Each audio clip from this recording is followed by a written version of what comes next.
Donc. Oui, bonjour, cher. Good afternoon, colleagues. We will now begin the 50th meeting of this committee. We are studying Bill C-27, an act to amend the Railway Safety Act. With us today, we have the Federation of Canadian Municipalities, Pauline Quinlan, co-chair, Daniel Rubenstein, Michael Bork, and Teamster Canada with Phil Benson. Alors, on va commencer avec les témoins qui vont avoir... We'll start with our witnesses who have 10 minutes to make their presentation, beginning with the Federation of Canadian Municipalities, Ms. Quinlan. And thank you, Mr. Chair, for your introduction. Thank you to the committee members for extending an invitation to the Federation of Canadian Municipalities to participate in your study of Bill C-627, an act to amend the Railway Safety Act, safety of persons and property. FCM last appeared before the committee in May 2014 as part of your study on safety management systems and the transportation of dangerous goods, and we are pleased to be here again. Je suis la mairesse de la... I am the mayor of the town of Bromont in Quebec, and I am president of the Quebec caucus of the Federation of Canadian Municipalities. I am happy then to have the opportunity here to speak on behalf of the Federation of Canadian Municipalities as a co-chair of the working group on rail safety. The municipal working group on rail safety that I co-chair was established following the catastrophe that devastated the town of Megantic in 2013. The work done by this group comes under three principles. First of all, that the first-line municipal interveners be properly supplied and trained for railway safety emergencies, that federal regulations take into account the concerns of municipalities, and that the costs of rail safety, as well as emergency intervention, should not be supported solely by municipal taxpayers. I'm accompanied by Daniel Rubenstein, who is the policy manager of the FCM and who is responsible for issues relating to rail safety. The FCM represents 90% of the population of Canada. That is 2,000 municipalities throughout the country. Our mission was to promote and to protect the interests of all communities, small or large, urban or rural, central or remote, on issues relating to policies and programs under federal jurisdiction. The Federation raises various issues relating to rail safety, and it plays an active role in a number of initiatives relating to rail safety. We are members of the Advisory Committee on the general policy relating to the transportation of hazardous goods. We are also members of the Advisory Committee on Rail Safety and the Working Group on Emergency Intervention. We also work very closely with Minister Raitt as well as officials from Transport Canada in dealing with all these issues. C-627, I want to reiterate for committee members that FCM and the National Municipal Rail Safety Working Group are guided by essential work undertaken by the Transportation Safety Board of Canada. The TSB serves a critical function in terms of making safety recommendations to the federal government, and at FCM, we believe the standard for progress is full implementation of TSB safety recommendations. My colleagues and I at FCM are pleased that the government's response to the TSB report into the tragedy in Lac Mégantic has indeed been fulsome. We expect the same type of response once the TSB has had the opportunity to fully investigate the recent derailments in Northern Ontario and make additional recommendations to government. Now, in terms of the focus of today's meeting, let me say a few words about Bill C-627. FCM fully supports any legislative measure that clarifies or enhances the ability of the Minister of Transport and Transport Canada's officials to conduct robust oversight and enforcement of safety on Canada's federal railways. Bill C-627 does that just by clarifying that safe railway operations also include the safety of persons and property. As was discussed at the committee's last meeting this past Tuesday, these provisions complement the enhanced oversight and enforcement powers contained in Bill C-52, the Safe and Accountable Rail Act, which was introduced by Minister Raitt last month. Related to Bill C-627 is the issue of safety standards at roadway level crossings, otherwise known as grade crossings.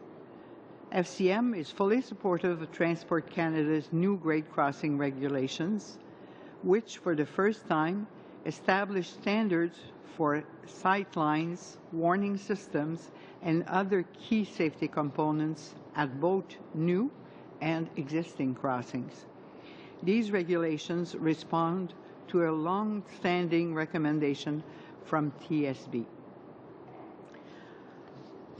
Over the next 7 years, all existing grade crossings in Canada will need to be upgraded to basic standards laid out in the regulations.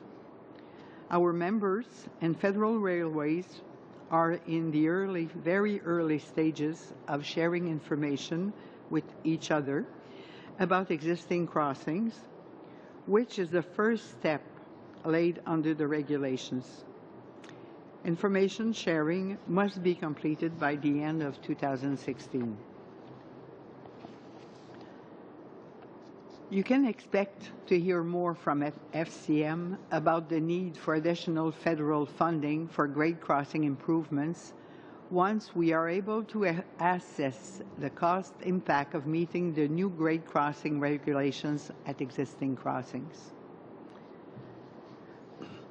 Shifting from rail safety to emergency planning and response, the National Municipal Rail Safety Working Group has also been vocal about the need for shipments of flammable liquids to require detailed emergency response assistance plans, or ERAPs. ERAPs play a critical function in assisting local first responders in the event of a serious incident involving dangerous goods. In April 2014, Transport Canada responded favorably to FCM's request by expanding Transport Canada's ERAP requirements to shipments of crude oil, ethanol, gasoline, diesel, and aviation fuel. This regulatory change has provided municipalities with certainty that shippers of flammable liquids will provide specialized assistance when major incidents take place involving these products. Also, in April 2014, Minister Raitt established an emergency response task force with participation from key stakeholders, including FCM, to strengthen nationwide emergency response planning and training. The ERTF has a mandate to submit its recommendations later this year. As I mentioned earlier in my remarks, in February, Minister Raitt announced new legislation Bill C-52, to improve rail safety and the transportation of dangerous goods in Canada. Key elements of Bill C-52 respond directly to concerns related to insurance and liability, information sharing, and Transport Canada's oversight of federal railways that were raised by FCM at our last appearance in May 2014. These are a few examples of policy areas where proactive and ongoing collaboration between FCM and the federal government has resulted in concrete reforms that will improve the safety of Canada's railway and Canada's population. That said, unfortunately, our work is not yet done as derailments continue to occur. Again, we look to TSB to provide Canadians with an analysis of the causes of recent derailments and recommendations to further improve rail safety. And we look to the government, the railway industry, and Parliament through this committee to ensure that any recommendations are implemented in full. Merci. In closing, FCM welcomes new measures to clarify and expand the oversight and enforcement powers of the Minister and railway safety inspectors, including the amendments to Railway Safety Act proposed in Bill C-627. Merci. Merci encore au comité de nous. Once again, I would like to thank the committee for giving us this opportunity for presenting our point of view. Thank you, Ms. Quinlan. We'll now hear from the Railway Association of Canada. Good afternoon, Mr. Chairman and members of the committee. Thank you. I want to begin by saying that safety is of the utmost importance to the railway industry. Our members are committed to safety and are constantly looking for ways to improve their performance, whether it's through training, risk assessment, infrastructure investments, or technology. Our industry also believes in working collaboratively with government, labour groups, municipalities, and other stakeholders on improving our safety performance. In the last 20 months especially, we've seen new train securement and operating practices, new tank car standards, and many other measures introduced, all of which will contribute to improving safety. Crossing safety, which Member of Parliament Joyce Bateman identified as the motivation behind Bill C-627, is also a pressing issue for our industry. There are currently more than 31,000 federally regulated grade crossings in Canada, and crossing accidents account for nearly 20% of all rail incidents in Canada. Sadly, a third of those incidents result in death or serious injury. Crossing safety is an important issue, but I'm not sure Bill C-627 is the best way to tackle it. In fact, I'm questioning why we're discussing it today. As a number of committee members pointed out earlier this week, Bill C-52 will repeal key sections of this bill. Our primary concern with Bill C-627 is that it may be redundant and it could create confusion.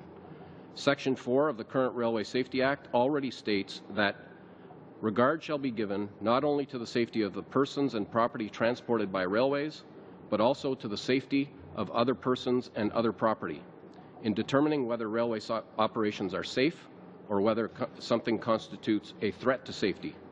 In addition, under Section 31 of the current Railway Safety Act, railway safety inspectors, on behalf of the Minister of Transport, already have the power to order a rail line or crossing to be closed or the use of railway equipment to be stopped if they deem it to be a threat to safety. However, it may well be that improvements to the Act are required, and we certainly appreciate many of the crossing safety concerns that Ms. Bateman raised before this committee.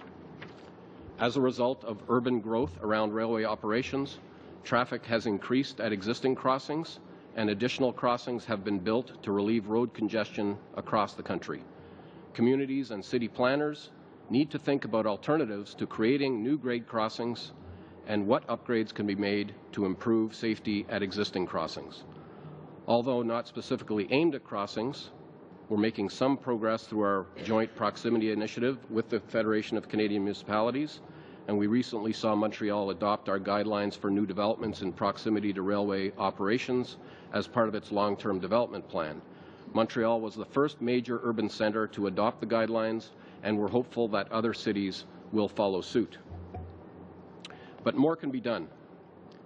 I'll read you a quote. I'm sorry it's a little bit long, but bear with me. In its report, the Advisory Panel for the Railway Safety Act review recommended that the Act be amended to require developers and municipalities to engage in a process of consultation with railway companies prior to any decision respecting land use that may affect railway safety. We believe that one of the most effective ways to improve railway safety in this area is to give the Governor and Council the power to make regulations respecting notices that should be given to railways regarding the establishment of local plan of subdivision or zoning bylaw or proposed amendments where the subject land is within 300 meters of a railway or railway yard.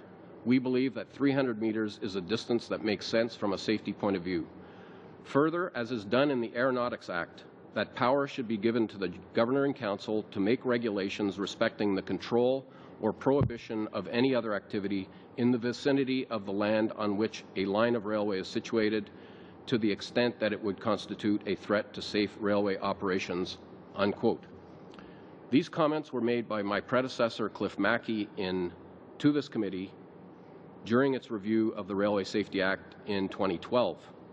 And this is still our position today.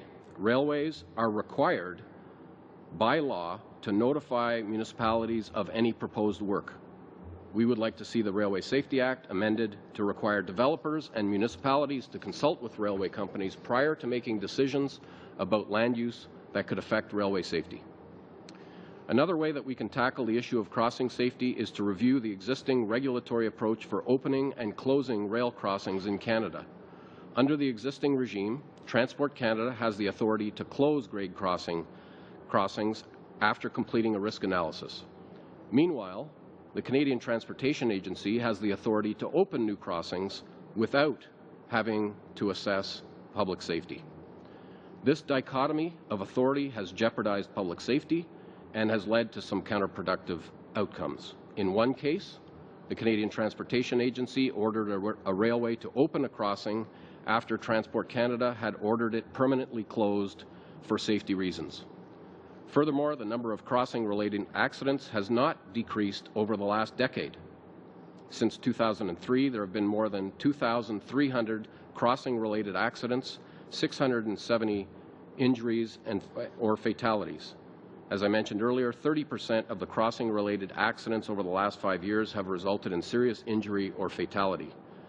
The increasing number of level crossings, the increase in traffic moved by freight and passenger rail, as well as truck and automobile traffic, suggest that crossing-related injuries and fatalities will continue to be a problem in the future if action is not taken.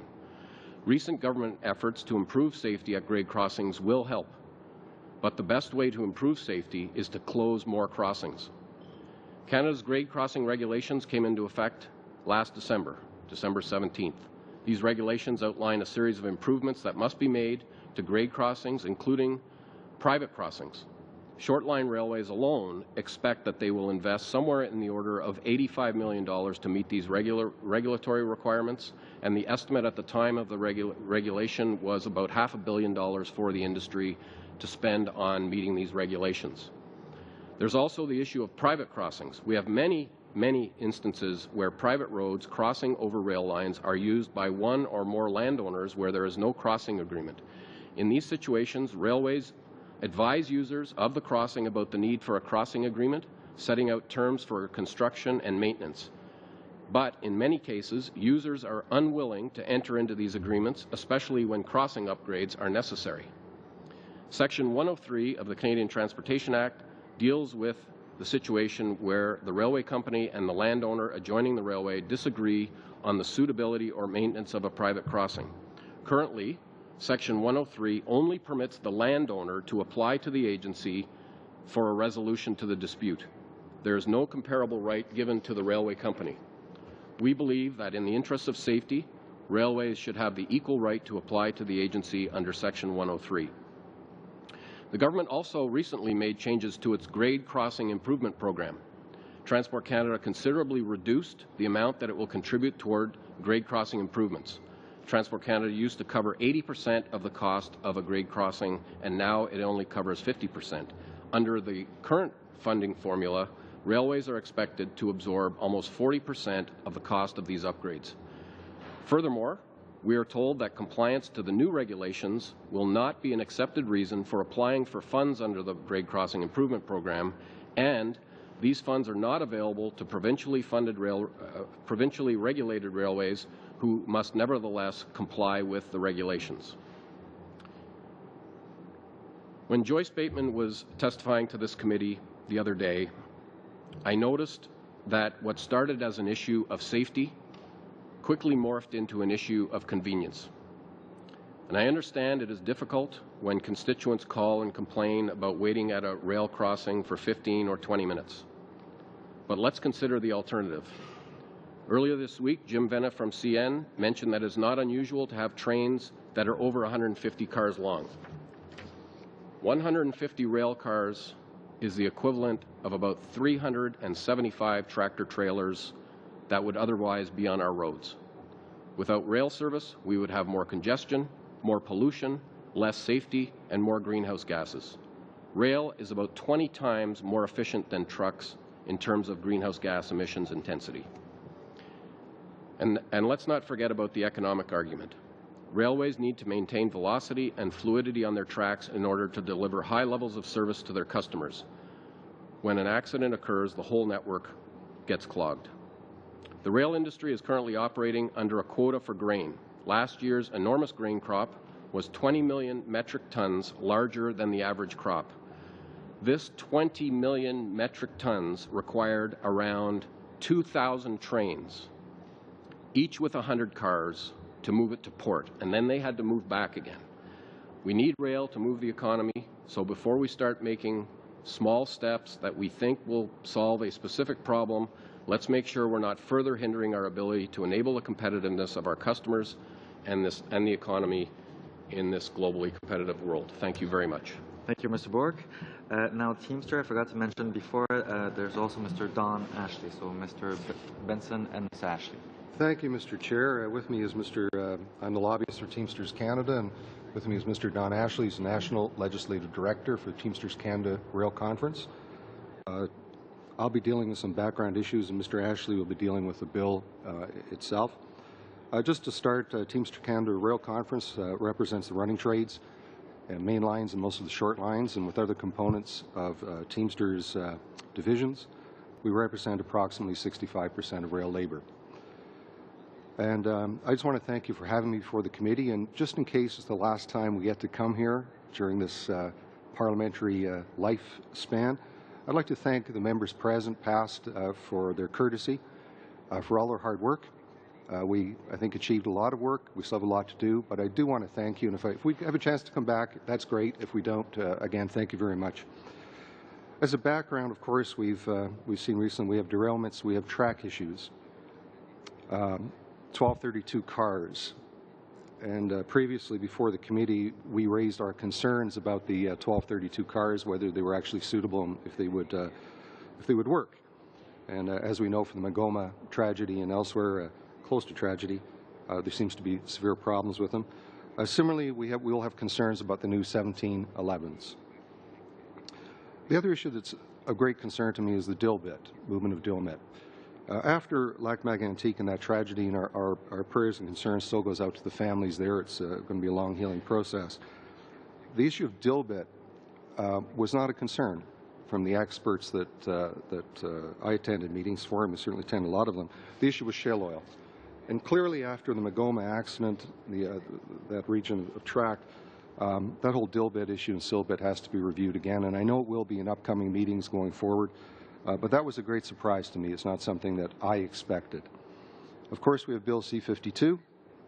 And the other thing we've been very busy with, you can see my stack of notes, is the safety management system regulations that will be in effect on April 1st. We've been very busy over the last 3 weeks to a month being briefed on the bill, on the safety management systems, the processes, the updates, when it's going to happen. And to be honest, there's parts we're confused about, parts we're disappointed, other parts we're quite pleased with. One issue that's quite interesting for us is one of the issues that was raised before the committee during the Rail Safety Act amendments was the direct line from workers to Transport Canada Rail Safety, a 1-800 number to report safety issues. And I'll ask you, as I did last time, where is our 1-800 number? It seems to have not quite vanished, but I do not understand why it's a particularly problem to set up a 1-800 number. It's our position as a matter of policy. We do not support private member bills on areas of Transportation Act unless their subject matter is tangential to the overall safety scheme. And I think Bill C-52 really proves our point on that issue. That being said, we want to thank Ms. Bateman for bringing it because obviously she had concerns. And we would have supported the bill in a way because we did not find it particularly offensive in part. It is important for people to bring private members' bill and not discouraging for people to do it.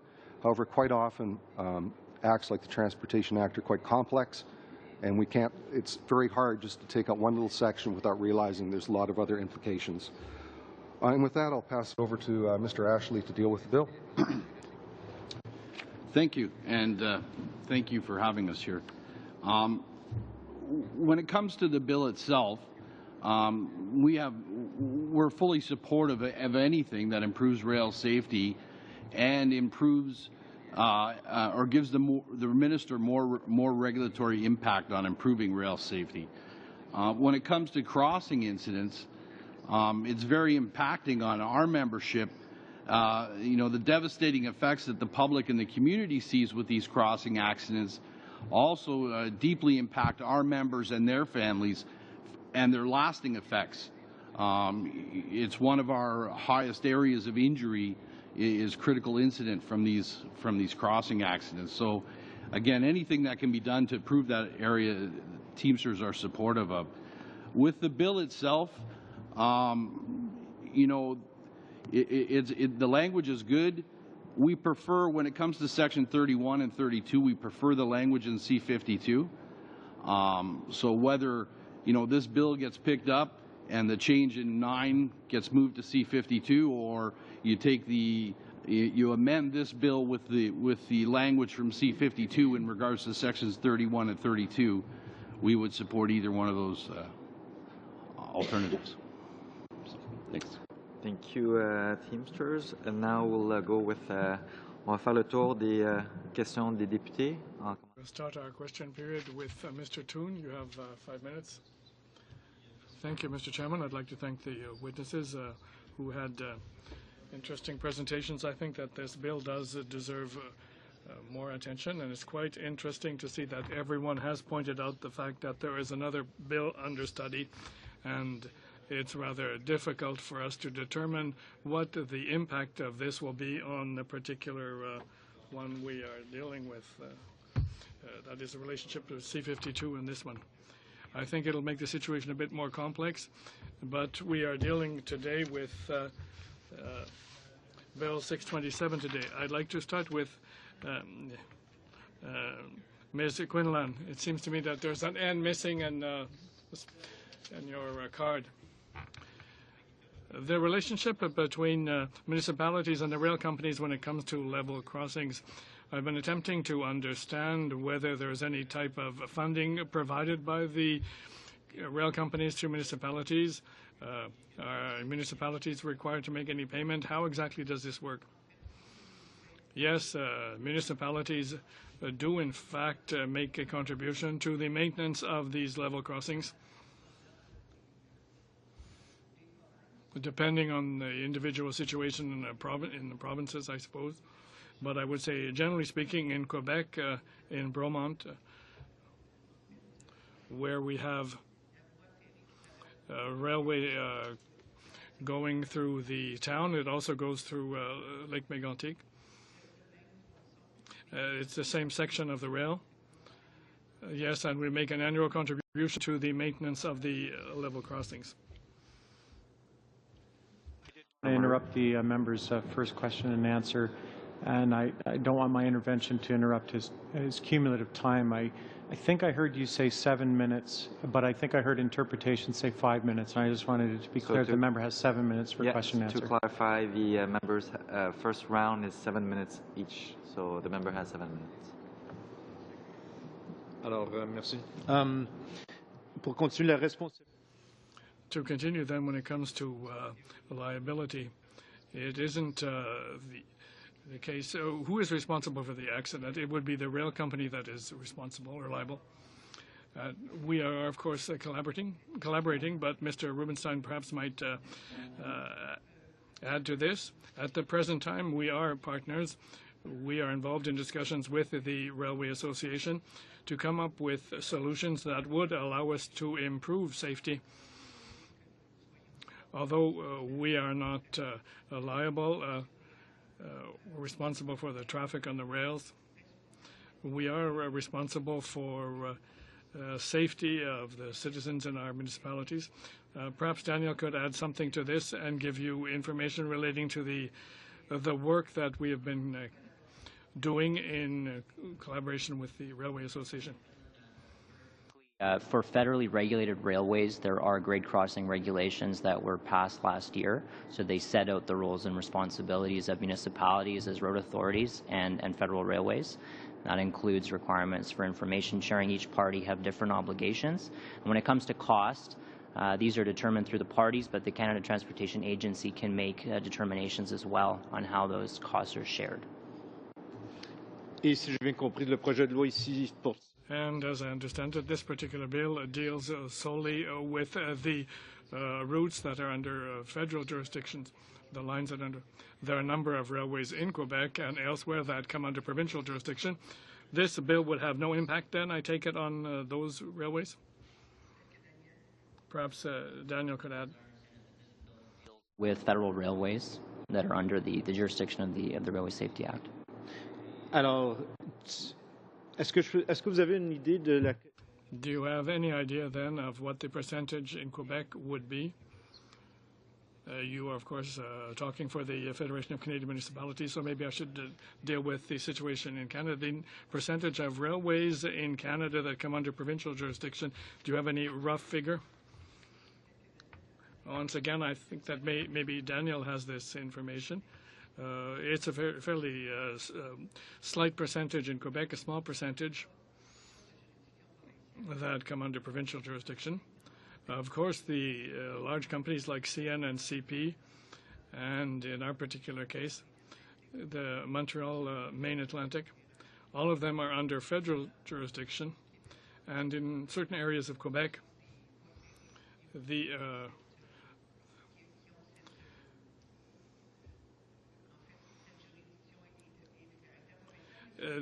there may be some instances of provincial jurisdiction. There are costs involved in regulation relating to rail safety, particularly since what happened in Lac Mégantic.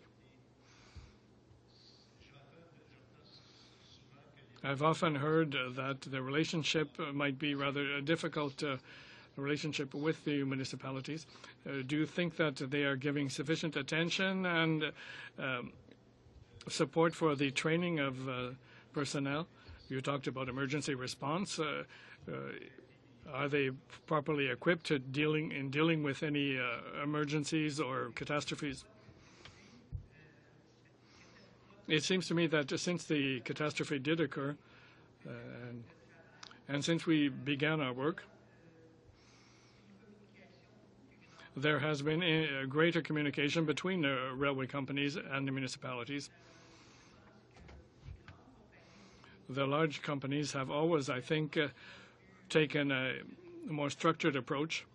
When it comes to smaller companies such as Central, Maine, and Quebec, the new business that is responsible for the railway in this part of Quebec, we've had meetings with the company representatives, and there has been, I think, a willingness shown on their part to cooperate. But the emergency services would be unable to intervene locally. It is necessary to be able to count on the cooperation to have this type of emergency response plan that would come under the business with proper information and also coordinated with our local emergency responses and plans. Thank you. My question, first and foremost, is to the railway companies. Are you aware of any federal programs that pay for the transformation of railway crossings to become grade separated? Well, there is a grade crossing improvement program federally, and that money is available to municipalities and railways to apply for an improvement, which could be grade separation. But there's two problems with the program. The biggest one is that this problem that I mentioned a moment ago, where the Canadian Transportation Agency has the right to open a crossing, and they do so on an economic basis. They don't have a safety basis, and it therefore is really not that difficult to open a new crossing. And Transport Canada has the role of closing crossings on a safety basis. So typically, if you're going to invest in an overpass, say, and spend $25 million on an overpass, and for the railway to be motivated to contribute to that, they would want to close crossings within the vicinity so that there's less chance of accident on the railway, and the investments made so that traffic goes over the overpass or the underpass. But because it's too easy, you might make that investment, but then the municipality can apply for a crossing down the road, and it's too easy to do that. So what we need to do, it's really, in my opinion, it's a machinery of government issue. It's a mistake, historical mistake, where the agency has the role of opening new crossings. I don't think that previous policymakers realized how many new crossings would be opened, did not appreciate the safety impact of that, and I think we need to make that change. And we've actually suggested that to Mr. Emerson, who's conducting the review of the Act right now. And to Mayor Quinlan, the program that was just identified, how many rail crossings are fixed as a result of this funding on an annual basis? Is the FCM tracking the quantity of the rail crossings which are funded by federal dollars? Bon. Alors, écoutez, je vais demander... Once again, I'll ask Mr. Rubenstein, who's more aware of the details. I'll ask him to answer your question. Transport Canada is tracking the way that the program's used. It's a $10 million a year program. Now that we have new grade crossing regulations, it'll set a standard for the kind of safety improvements that need to happen, and we know that that kind of allocation over time is just not going to be enough to improve crossing safety. Year. $10 million a year. And a grade crossing in Toronto, certainly the last one that was built in my riding was in the neighborhood of about $80 million. Yeah, so again, there's crossing improvements at existing crossings that are required by the grade crossing regulations that we mentioned, and then there's a separate issue of grade separations, which you're right, can have more significant financial implications. But under the new regulations, all municipalities and railways will have to work together to make improvements within the next 7 years. We're talking over 15,000 crossings, so that this is a significant issue. 15,000. 15,000 level at $10 million crossings. a year. Well, this is the point that we're making, that over time we will likely need additional assistance to meet the impact of those regulations. As Madame Quinlan said in her opening remarks, that's something we're looking at with our members to fully understand what the cost impact is of these regulations going forward. When this issue is raised in the House, quite often the Minister of Transportation stands up and says that the FCM supports everything the federal government is doing and cites an FCM resolution which basically said it's satisfied and no further action is necessary. Is that in fact the FCM's position, or does the FCM have a different position? Moi, je vous dirais que... What I would say is that we were certainly very much involved in the discussions with the Minister, with Transport Canada, We think that real progress has been achieved, but the position of the FCM is that the work has certainly not been completed and that we are going to have to make a greater effort to come up with solutions that will ensure safety, of course, and at the same time allow rail transportation to continue to supply the economy of the country. This is the position that we have taken, and we think that by working together, we have been able to improve the situation. But we have been critical. We ask our staff to take a closer look at any new proposals that might be made. And I think that I should mention that this work is a collaborative work on our part. FCM is not satisfied that the work is complete, nor is it satisfied that all that can be done to make rail safety safe in communities has been accomplished by the current regulations that have been tabled.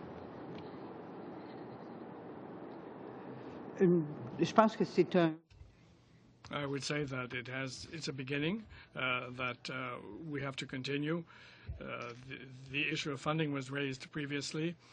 There is no doubt that the Canadian Federation will continue to represent its members and to call for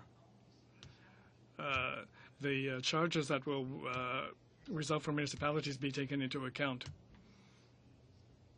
because this is something that we consider to be essential, and also our ability to intervene will have to be examined.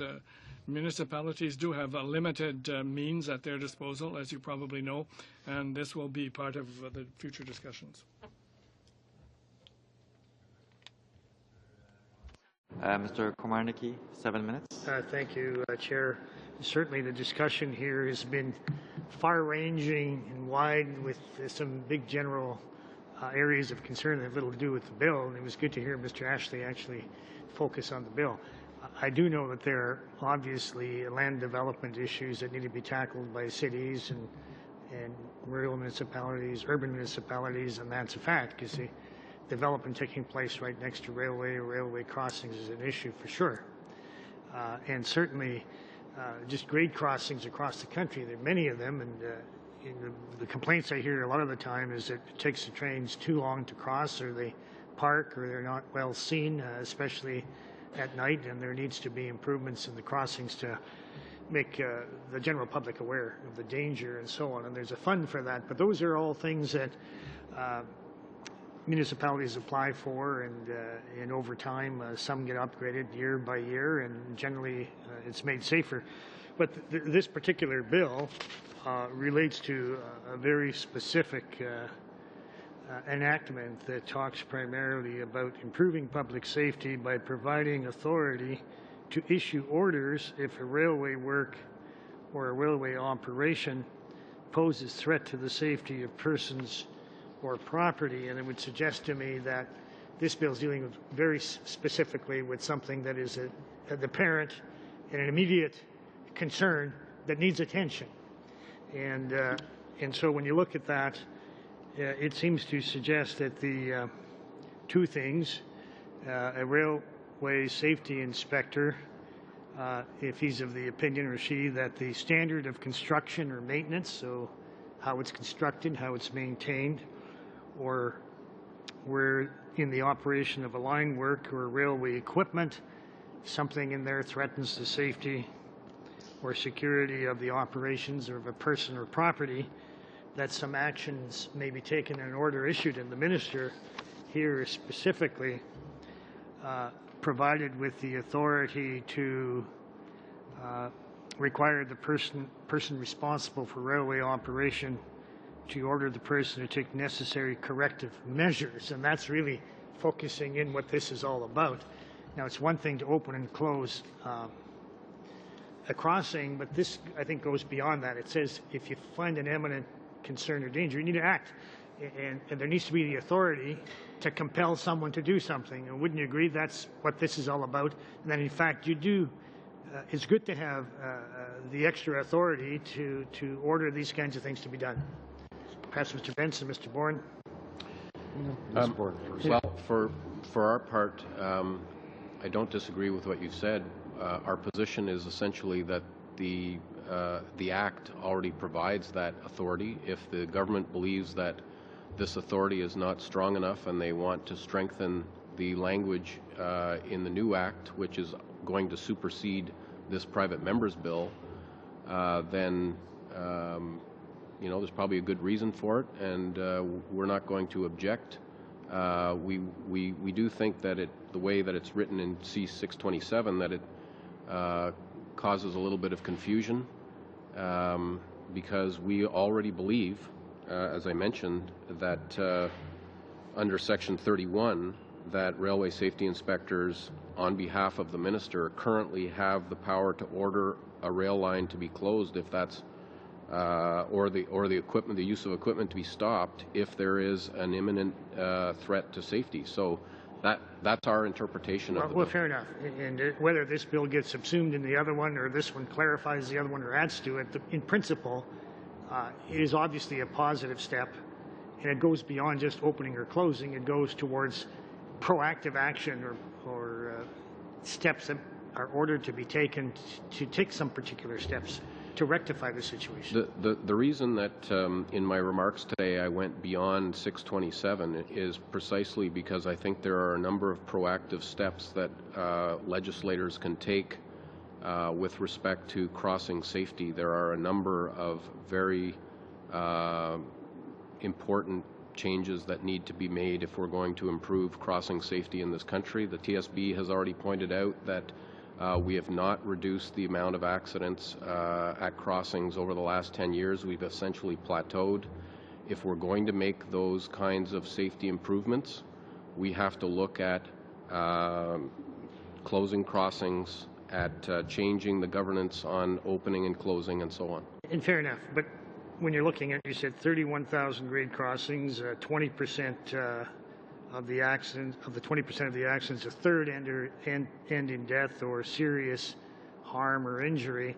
If you can take a specific action that you see is obviously an imminent danger and resolve that, isn't that a positive thing? And wouldn't you agree that taking steps like ordering trains to be reduced in speed, to a piece of equipment to be fixed while that's happening, or for a track to be repaired, where some positive action taken by the rail company as opposed to anyone else is something that is indeed a positive step?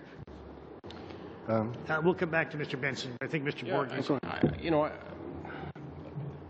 Look, it's very hard to disagree with what you just said, but in the context of my remarks, what I was suggesting is that, first of all, let's not forget that in stopping the flow of traffic on the railways, it's one thing to do that temporarily while you fix a problem. Railways do that every single day. But it's another thing to do that and hamper the ability to move goods by rail, because now you're going to move all of that onto trucks. Mr. Benson, you have a point, and I want to ask Ms. Quinlan that question. I agree with your comments. In fact, notwithstanding our comments about not supporting private members' bill, as Mr. Ashley said, we support any improvement. And we thought even Bill 627 as written was an improvement.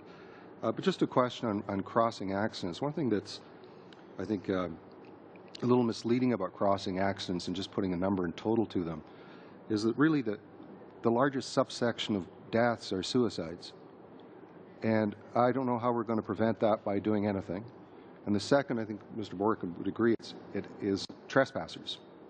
There's people who are willfully trespassing. They're not a problem with the crossing grading.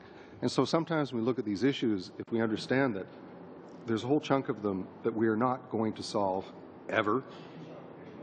Trying to resolve so what I'm saying, so this bill that does talk about imminent danger would be better. Our confusion is dealing with Bill C-52, where we think the minister's proposals are better, are more fulsome, and that's why we're suggesting perhaps incorporate them into this bill, pass it, and at least we can get that part of it done before the end of the session. So, thank you. Congratulations, Ms. Bateman, for bringing it. Thank you, Mr. Komarnaki. Now to Mr. Yuriga, if he wants to give you some of his time to have answer, or Please go ahead, Mr. Yurdiga. You want a few minutes, or? I do have a question for Ms. Quinlan. You mentioned that there were a number of instances where there have been issues regarding the safe operation of tracks. Have you had any instances in particular that you are aware of where you found situations, or your members have found situations where the rail company hasn't reacted as quickly as you would have liked, or reacted in a manner that your constituents or your members would have liked to see it happen, and where you might have wanted to see some ministerial authority to make it happen?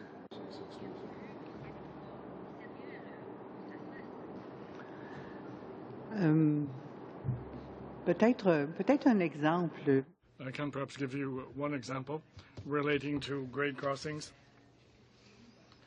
It is difficult in certain municipalities to be able to offer emergency services, to provide emergency services to citizens when these crossings are obstructed for long periods.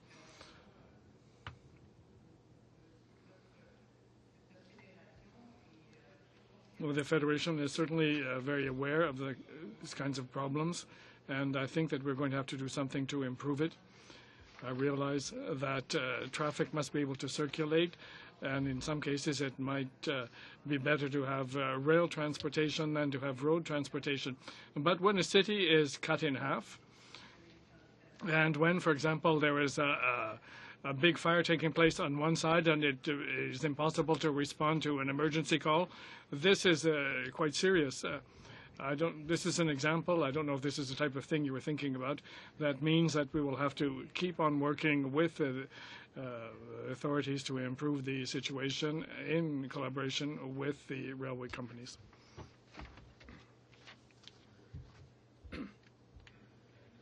And the witnesses for being here today. You know, we were talking about safety, and everybody agrees safety is a very important aspect of our daily lives, whether it's rail, whether it's highways, or whatever it is. Safety is a big concern, and I really appreciate the bill coming forward, because we gotta ensure that it's safe for our children, our wives, our family members. And what I'm struggling with, my first question is to Mr. Burke, is what makes it unsafe? Is it the expansion of urban centers getting larger? When does it become a rail crossing or grade crossing from one point to where it becomes unsafe? Is it the lighting, the expansion of the city or community? So I don't know where the line is, and is there any documentation stating, you know, this crossing is good for so many crossings a day? Is there anything that is mandated in legislation, or is it something mandated by CN or the municipality? Let me try and answer the first part of your question first. You know, this really is an all-of-society type problem. We have grown as a country. We've grown, for the most part, in the southern part of the country. We've grown along the railway lines that we built to build the country. And as we've done that, and as railways have become more and more important to moving all of the goods that we produce, we've increased the traffic on the rail lines. Railways, through various efficiencies and investments, have gotten faster. For example, just the fact that we have welded track means that railways go faster and they don't make as much noise. So if you're trespassing, you're walking down, and you're wearing your iPod and you think you're going to hear a chunk and that there's going to be a steam train coming slowly, you're wrong. These are going very fast. You know, via rail trains go, 100 miles an hour sometimes.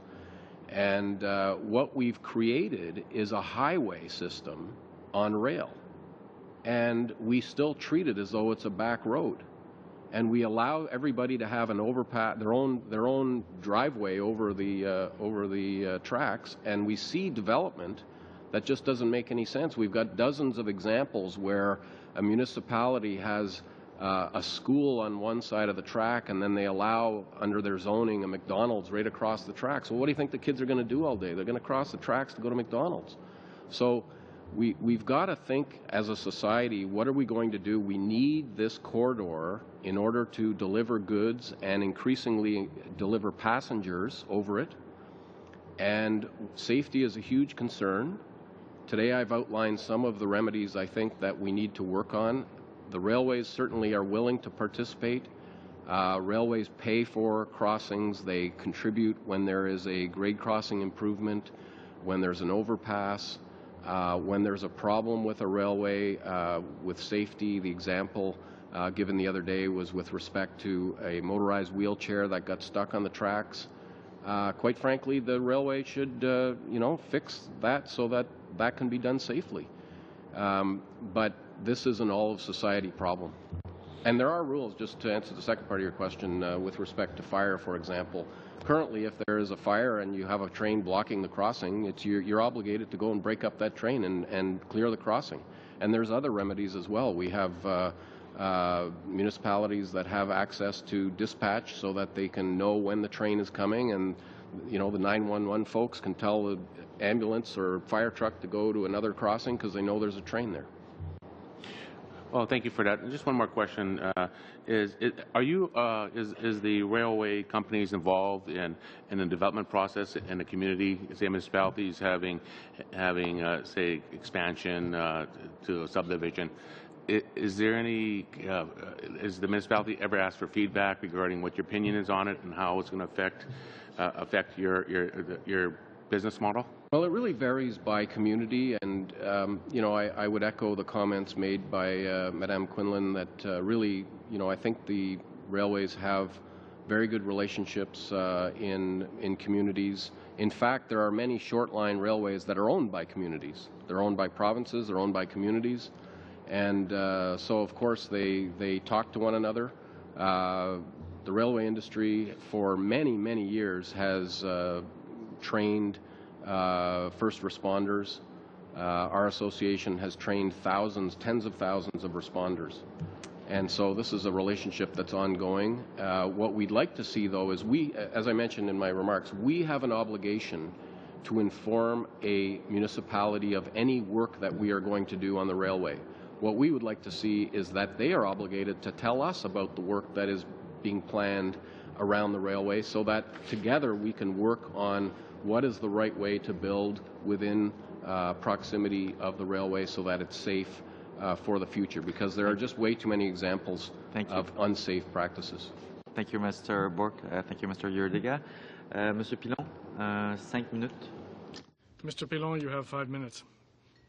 Thank you, Mr. Chairman. I have a short question for the three groups represented. I'd like to know whether before the drafting of this bill, if the sponsor made any attempt to consult you, and if so, I'd like to know whether you made any recommendations and whether these recommendations are reflected in the bill or not. Ms. Quinlan, to begin, perhaps? I didn't quite catch the beginning of the question. I say I'd like to know whether the sponsor of this bill consulted you before this bill was drafted, before drafting the bill. Perhaps Daniel. But I just to make one point, I know Mr. Kormanecki asked what the change is. Does it make sense to have more powers to the minister to act when there's an issue? And we would certainly say yes, that in the current Railway Safety Act is limited to an immediate threat. This bill talks about expanding to a significant threat. Bill C-52 goes further. Just say, there's been a lot of comments from the railway industry. I do want to have a chance to respond to Monsieur Benson. Concurred with the FCM on their points about the minister's power, and the answer about Ms. Bateman was no. In our case, Ms. Bateman did contact us, but we never did have a chance to speak to her. But she did contact us.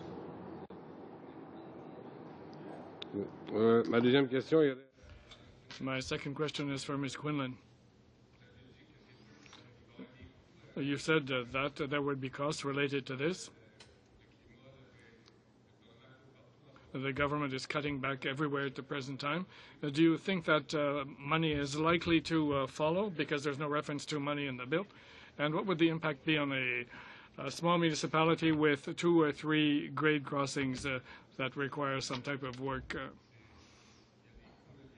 You talk about the costs related to this and the fact that it may not necessarily have the money. Yes, I think that you have asked a relevant question. That is why the Federation of Canadian Municipalities, is continuing to call for a contribution or assistance when we are working on infrastructure of all types, but more particularly this kind of infrastructure that has a direct link with rail safely. It will be necessary for us to work together in cooperation. This cooperation is important. It's important for us to be able to engage in a dialogue, and I think that we're going to have to establish priorities. But we will have to come up with ways of sharing the funding for this type of work. My other question is for Mr. Benson. You said that a large number of these accidents that take place in grade crossings will be inevitable. I'd like to know whether you have any figures relating to this. What percentage would they amount to? We know that there are suicides that are hard to stop, but I'd like to know whether you have any more specific information. They're quite shocking. I can tell you when I was meeting with Minister's staff, they were quite shocked to find out that weekly, daily, they were getting calls about people being on the track and dying. But we will get you the precise numbers.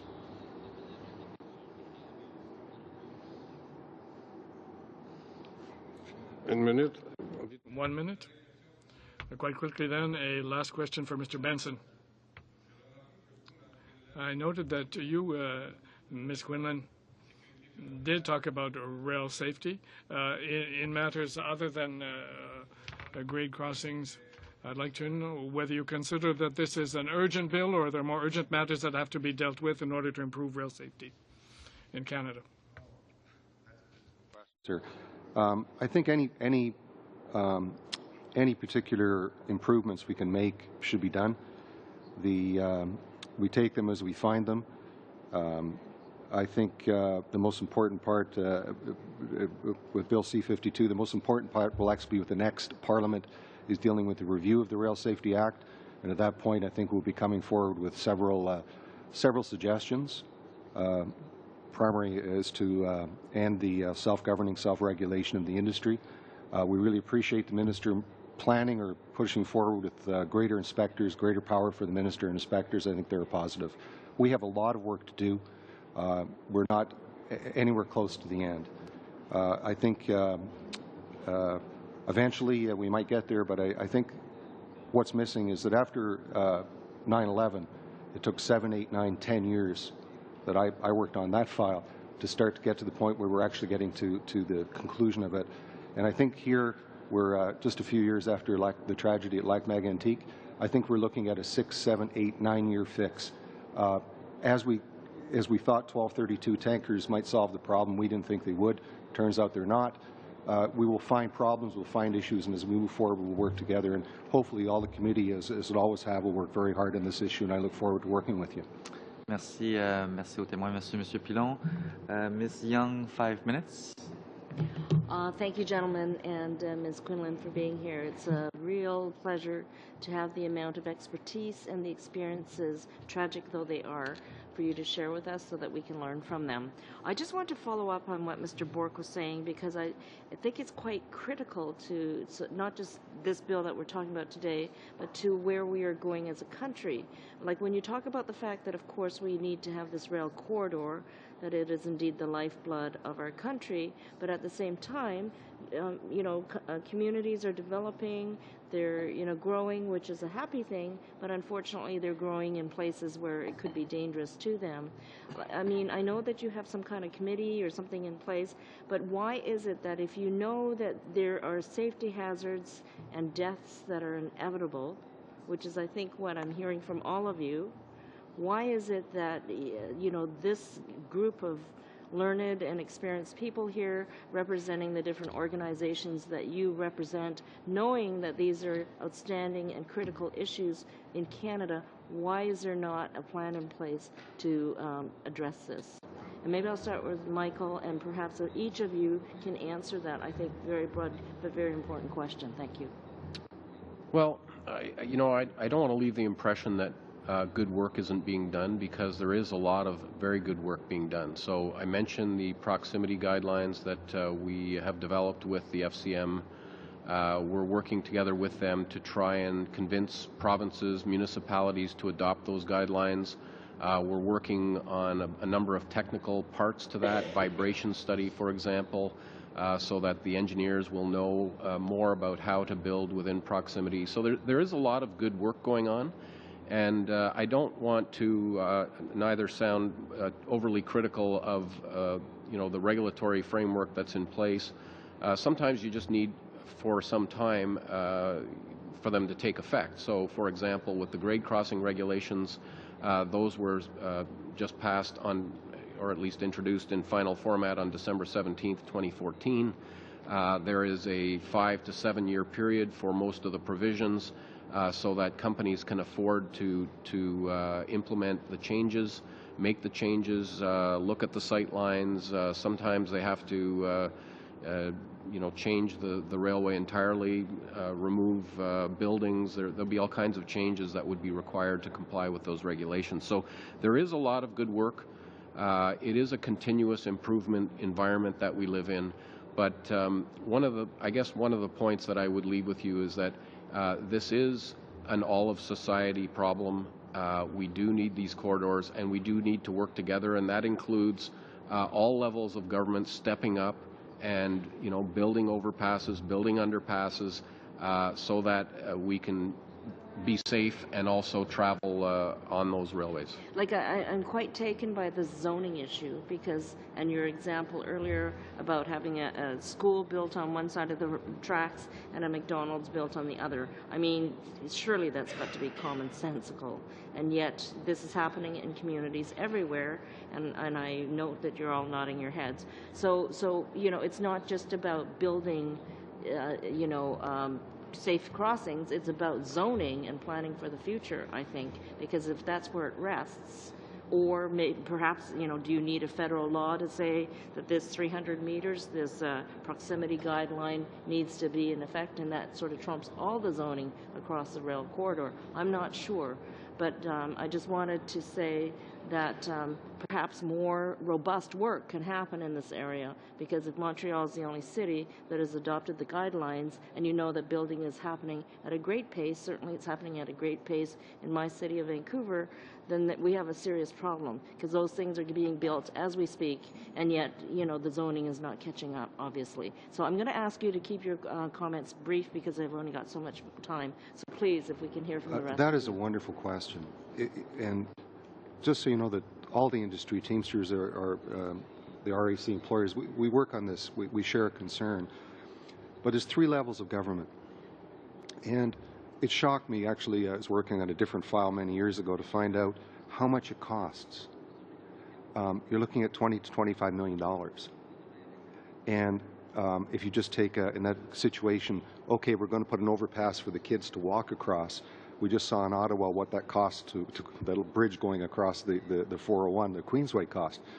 So it's an issue of funding. It's an issue of commitment by all levels of government. So it's not just zoning.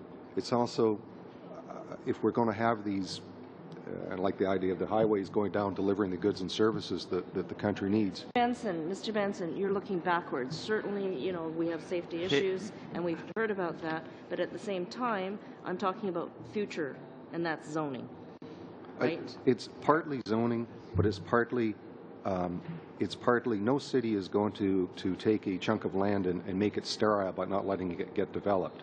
So who's going to pay for the overpass? Who's going to pay for the planning? Do you take that into account in your regulations? Well, I'd say that in this Ms. case Young, where you have developers... Ms. Young. I would not disagree. I think there's a solution and we should work towards it. Okay. And if the committee permits, I'll use the next round, which is an NDP round, but since I'm not sitting there, I'll use this round if you don't mind. Everyone's fine? Perfect, thank you. Thank you, witnesses, for being here. Question to Mr. Bork. You mentioned the issue of closing crossings or opening crossings. What's your view? What should it be done more in terms of consultation? You've mentioned that railways should be consulted, especially when we talk about reopening a crossing. What about when they are being closed down or do you think there should be more consultation with the public, maybe with the municipalities? What's your view on that? You know, look, meaningful consultation is always a good thing, but what we're suggesting is that currently there is a machinery of government change that is required. It's appropriate that during the review of the Canada Transportation Act that this be noted, and that I would suggest that the Canadian Transportation Agency is the wrong agency to approve new crossings. I would suggest that your first obligation in the building of a new crossing is safety, and therefore a new crossing should be approved by Transport Canada under the rail safety lens, if you will. And when we read Bill 627, is there a possibility that, for instance, when the minister decides to close a crossing, or that it could affect the activities of railways? For instance, shutting down crossings or not making... Well, if they're shutting the railway, then it does. If they're shutting the road part of the crossing, then it doesn't impact us. And quite frankly, what we see as the safest crossing is a crossing that has been closed. So we'd like to see a lot fewer crossings in this country. Okay, but do you see, when you read the bill, is there a possibility that, or anyone here, yeah, Mr. Rubenstein? If I could just have an opportunity on behalf of the sole municipal representation here at this committee today to respond to some of the points that have been raised here. I know the last 4 or 5 members have spoken about land use, so can we just take a second, if you don't mind? The proximity initiative that we have with the Railway Association does set out guidelines for our members and for provinces to look at for managing land use near railway corridors. And the reason this initiative is happening and at the provincial and municipal level, like Mr. Bork said, is that is the level where land use is managed. So it is not federal jurisdiction to manage land use of provinces or municipalities, which is why this initiative is oriented at those other orders. I think it's really important for the committee to realize that Mr. Bork has talked about consultation with his members when there's a land use change by one of our members. This superhighway of goods being moved is absolutely critical for the economy. But our members are not consulted when there are changes in the frequency or volume or length of trains or any of these issues through our mainline corridors. So when you're looking at any crossing, and this is whether it could be in any community, this is not a one-sided issue. There are 2 parties at every crossing. Absolutely, municipalities need to look at their role in land use. It is not only the City of Montreal that has notification. We have the entire province of Ontario that has a legislative requirement for notification, similar to what Mr. Bork has asked the government to look at nationally. And I just can't underscore enough the importance for this 2-sided perspective and looking at crossing issues. We have to look at changes from where they begin. And if there are changes related to train length or frequency or capacity that are not made in a commensurate fashion with increases in railway capacity, and that's the cause of more issues at crossings, we can't go back and say it's only due to land use. So both matter. Again, we have the proximity initiative to advance this issue as we can within our federation, where land use is down at the provincial and municipal level, and we'll be making these types of comments to the CTA review that has been charged with looking at these issues. I'm sure the committee will have an opportunity to look at those recommendations in a holistic way. This meeting today is not about the CTA review or those recommendations. Okay, thank you very much. Now, Mr. Braid, 5 minutes, please. Thank you very much, Mr. Chair. Thank you to everyone for being here this afternoon. We've had some helpful discussion today. I want to better understand some issues of ownership and responsibility based on some comments this afternoon. Mr. Bork, I'm sorry. I think you mentioned in Canada there's over 30,000 grade crossings in the country. Is that correct? Those are the ones that are federally regulated. There's also a number of provincially regulated, many undocumented. You actually can't get a fixed number of the total number of crossings in this country, but it is tens of thousands. Okay. And Of those, who owns the majority of them? Are they owned by railway companies? Are they owned by municipal governments? Where's the ownership of these things? The ownership is really spread all over the place. You have if you have a road crossing in a municipality, in a busy municipality, it's the rail bed is owned by the railway. The crossing is owned partly by the railway and partly by the municipality, and they'll have an agreement in place for the maintenance and care of that railway. So,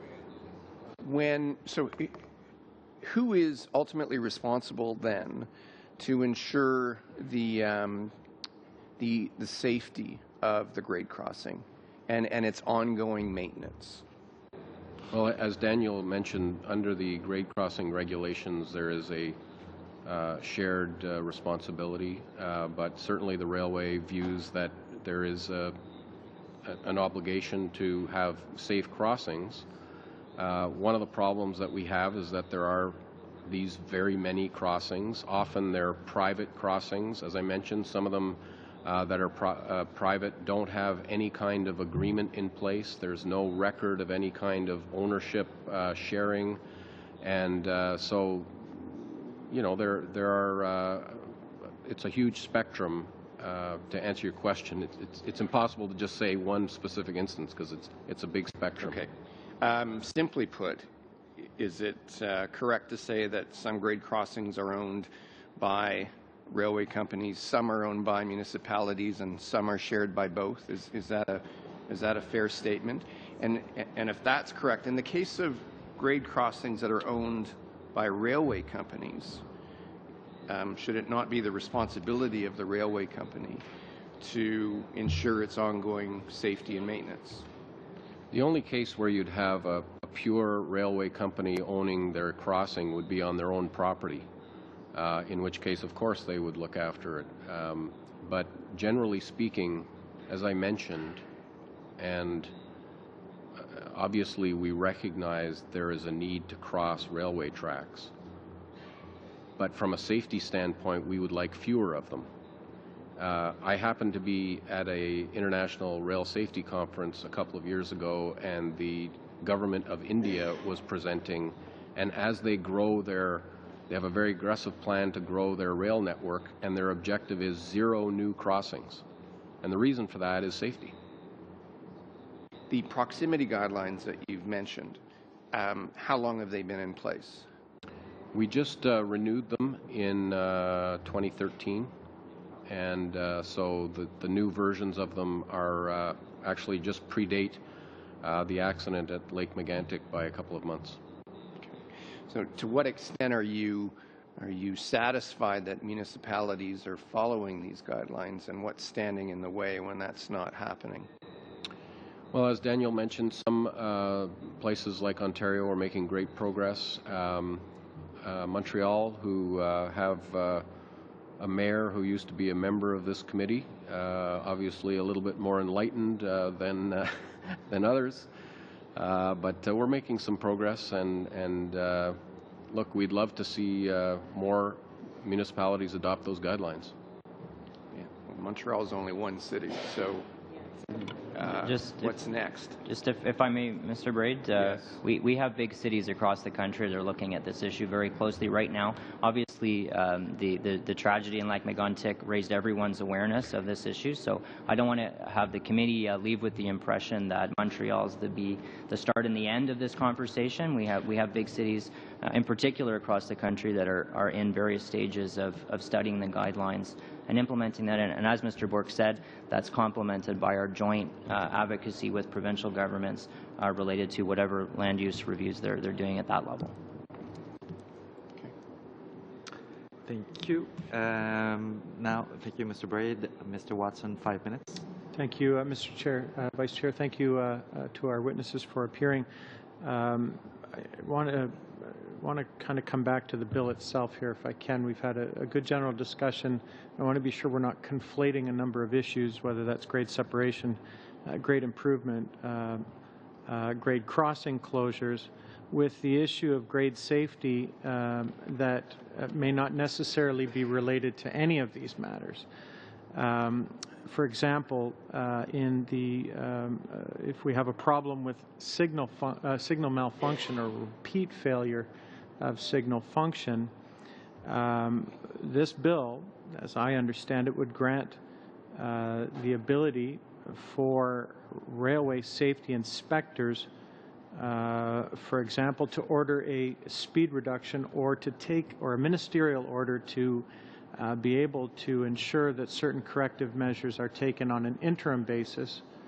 For example, whether flag signal bearers are present to stop traffic additionally or direct traffic, that those measures would have to be provided. Does the panel agree that that is an important clarification and step forward with respect to railway safety or safety of a railway at a particular crossing, or does anybody have an objection to that? We agree with you, and we think it does take that step forward. And we also, as Mr. Bork mentioned earlier to a previous question about whether or not the language safe rail operations went far enough or included or didn't include. I mean, we could argue that all day long in court. And I think the amendments presented here just give that clarity so that that doesn't get watered down when, like, the intent may be understood here, but when that's filtered out to the field and to inspectors, that clarity is not there and could be interpreted some other way. Whereas, in fact, this language straightens that. In fact, an inspector, if they don't feel they have the confidence of clarity as regulations or powers exist, may not issue with confidence a particular corrective measure or take an action because they want to act with the certainty that they have the authority to do that. Is that correct, Mr. Ashley? That's correct. Okay. If we're dealing with issues of sightlines, for example, it may be ordered on an interim basis. This bill, as I understand it, would allow for a railway company perhaps to be ordered to reduce their speed until such time as the sightline has been remedied. Does anybody think that that is something that shouldn't be that we shouldn't be considering with respect to this bill? Does anybody have a problem with that issue? Does anybody take an objection to that particular measure? Again, we agree with it. Okay. Sometimes when work is being done, an adjacent landowner may have a complaint about that. They may then file a particular complaint that maybe they have a consideration about legitimate safety, or maybe they just don't want the work to happen adjacent to their property. In a conflict like that, I understand that this would allow the minister to resolve those types of complaints, and if they're vexatious, to be able to dismiss a complaint that in fact isn't about legitimate safety concerns of a property owner or is not somehow in the public interest, and that the work should proceed. Is there support for a measure like that, or is there an objection to a measure like that? It's a matter we would support. Of course, within this bill, it does not preclude judicial review, but I think it's important if it's a true rail safety issue or something that has to be done, it has to be done. And for legitimate concerns, exactly, but if it was purely vexatious, it certainly would help eliminate those few complaints that do happen. Now, from the government's perspective, obviously, and we've heard some of this today at the table, we have a private member who's seen an issue and has tried to address it with C627. Obviously, the government, from its own perspective, has brought forward a bill, C52, which takes a number of issues, but has recognized what the private member has done and is looking for a way, I think, if it were to pass first, to dove that into the legislation. We don't know which bill will pass, or if both, or whatever. We're coming to the end of a parliament. So this committee is tasked with dealing with this specific bill and this specific language. Given that, and C52 aside, do the members, do the stakeholders here today support the measures of C627 moving forward? Because that's what this committee has to decide. Pass the bill.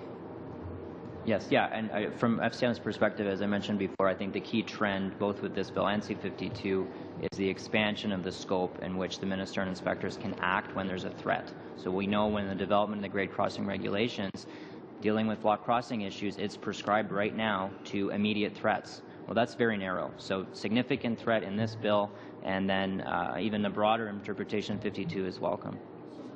Mr. Chair, with that, I will just thank MP Bateman, who brought forward the bill, and I'll look forward to clause by clause at a subsequent meeting.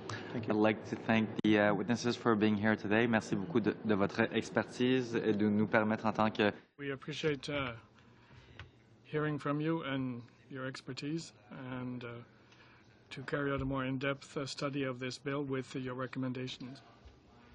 Members, that time limit for amendments is this Friday, 2 p.m. around-ish